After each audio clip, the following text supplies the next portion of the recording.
Charlie Kirk's influence with young conservatives was far-reaching, galvanizing supporters in person and online like few others.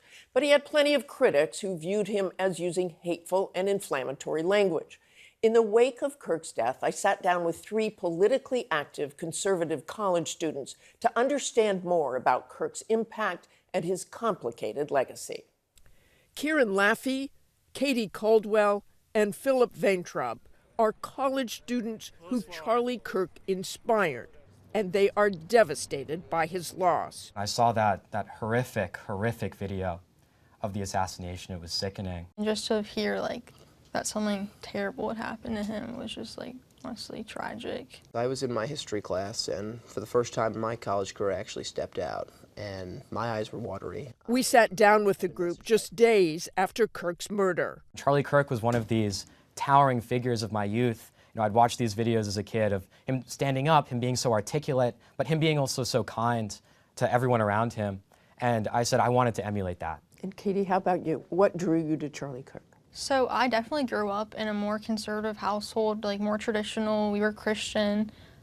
So I think that's why I kind of felt so strongly towards Charlie Kirk, because of the similarities between his family and mine. And I think that's kind of why it hurt more. As a conservative on campus who's outspoken, who, like Charlie Kirk, likes to speak his mind and stand up for what I think is right, I have to tell you, Martha, I'm frightened, because people think he deserved to die because he just voiced his opinion. Let's talk a little bit about that fear.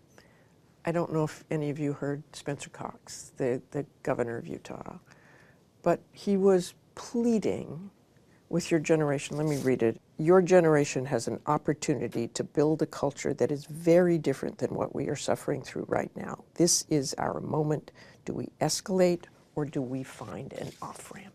And in that sense, Kieran, do you feel a responsibility to help bring both sides, all sides, together? 100%. I think unity is very imperative. And look, I want to see people come together. I want to see the First Amendment thrive. I want to see conversations, and I think most Americans do. And look, the reality is, I think it's going to be hard to come together.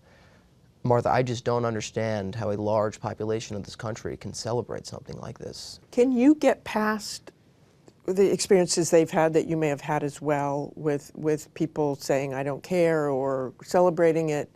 Can you get past that group and say, not everybody's like that?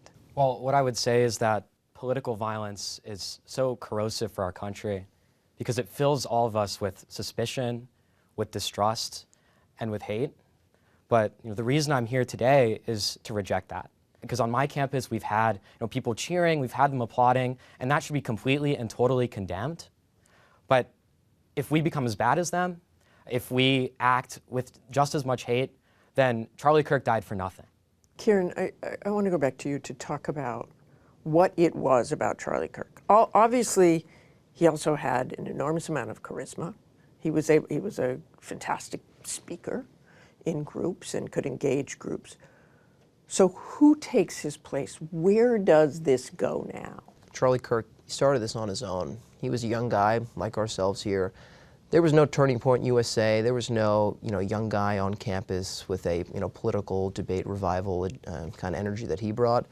He was one of a kind, and that void that he's going to leave behind, I don't know how we're going to quite fill it for a long time. Charlie, he didn't die in vain. This movement that he started must continue. I think we have to fight to unify and stand up for what's right and to continue these important conversations. You say fight for what's right. What's right? I think what's right is important, and still having conversations and open debate without violence, without being shut down, without being censored.